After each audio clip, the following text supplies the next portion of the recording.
Religion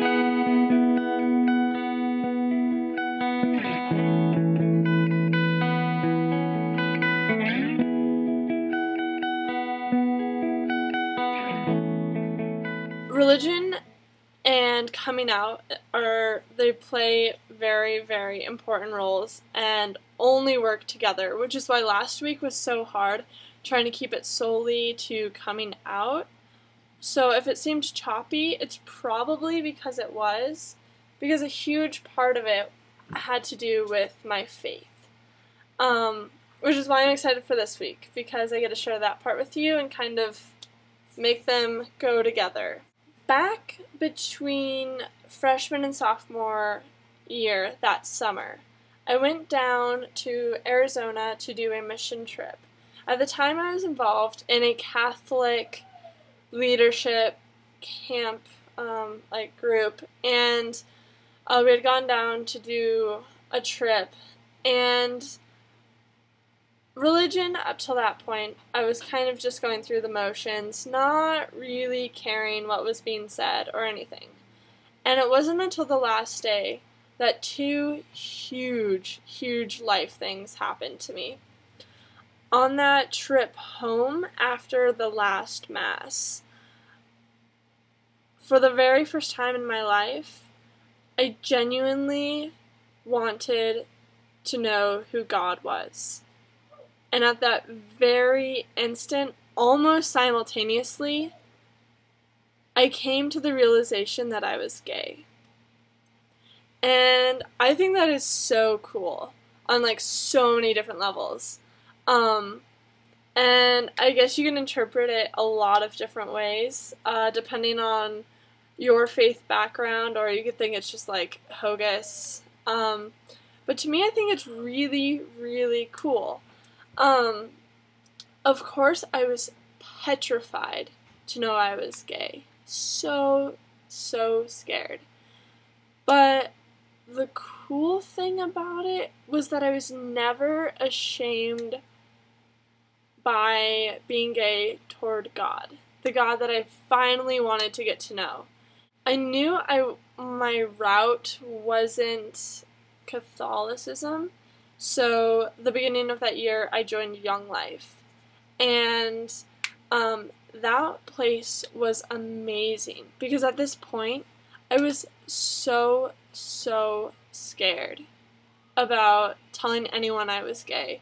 And so their messages at Young Life were like, hey, there's this God, and He loves you, and you can go to Him with anything. And He is going to just, like, wrap you up in warmth, and you're gonna be okay.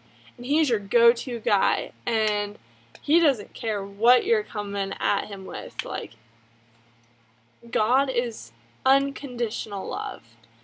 And I loved that, and I thrived on that.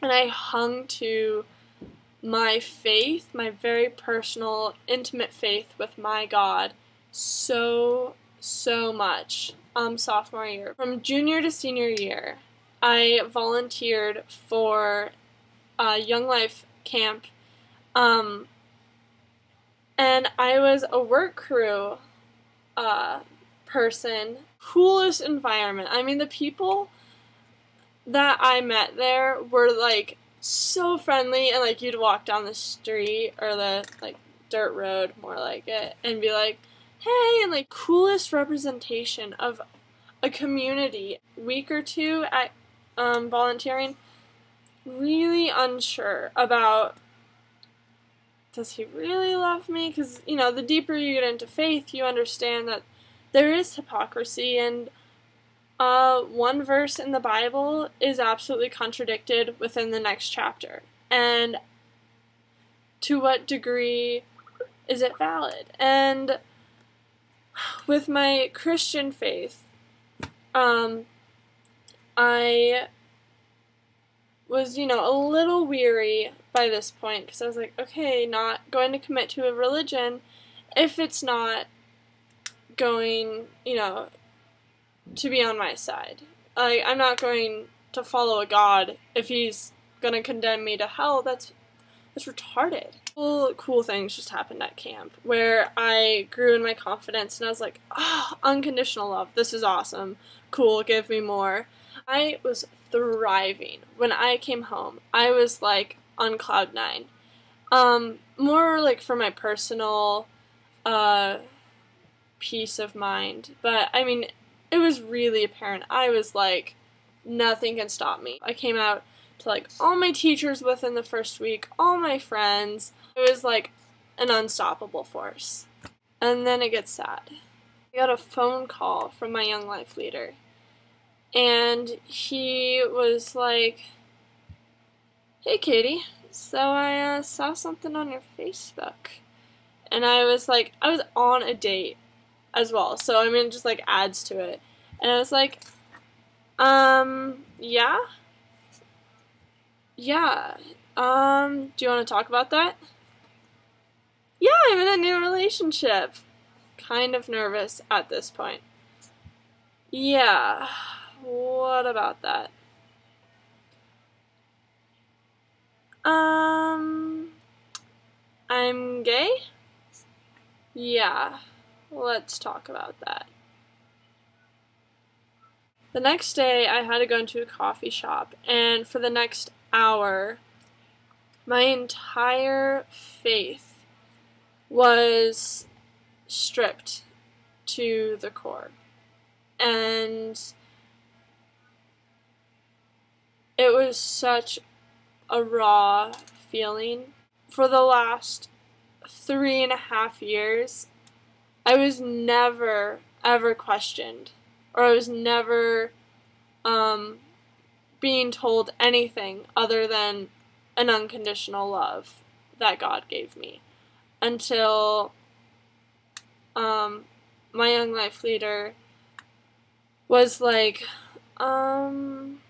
actually, and he did it in such a way that I knew that God was still on my side, but my faith was so rock bottom because I was blown away, and all I could do was cry. And he was like, have you kissed her? And I was like, yes. And he just like, the way he shook his head in disgust, like, makes my skin crawl to this day. Senior year, I was invited onto the leadership team, which I was so stoked about, but I had broken the contract that I'd signed, saying I would not, do alcohol, do this, or be sexually impure. And because I kissed a girl with the intent of liking her homosexually, I was sexually impure. That leader tried to convince me of a different God, a God that judged, a God that was conditional. Through this, I wrote a 14-page paper about how there's absolutely no evidence in the Bible that condemns homosexuality. Right now it's being used in the leadership trainings in Illinois for Young Life Leader Sensitivity. I'm really strong at changing the contract of Young Life.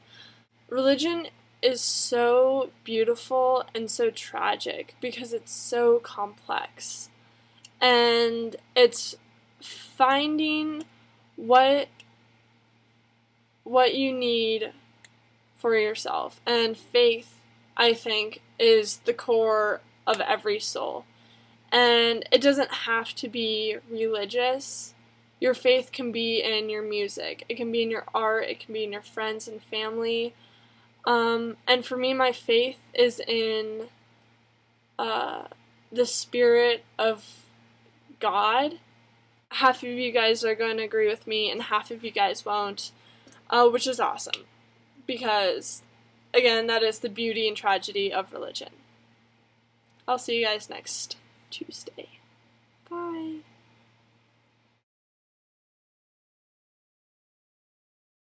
Have you guys heard of Ruth and Naomi? Total lovers in the Bible.